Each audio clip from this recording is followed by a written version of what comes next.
Alam nyo guys, yung perang pinapadala namin mga OFW, hindi lang basta-basta pera yun. Bawat padala may kasamang pagod, puyat, pangungulila. Habang kayo nandyan, kumakain kayo ng magkakasama, tapos kami nandito malayo, mag-isa, nagtitiis, nagtatrabaho araw, gabi, minsan madaling araw pa nga para lang may padala sa inyo. Kaya sana bago natin gastusin, saglit tayong huminto, tapos magpasalamat.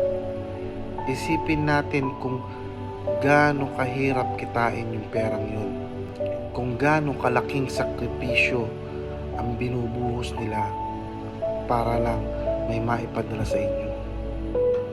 Gamitin natin sa tama, sa makabuluhan, dahil bawat pisong padala may kasamang pagmamahal, sakripisyo at pangarap para sa inyo ng pamilya niyo. Yun lang.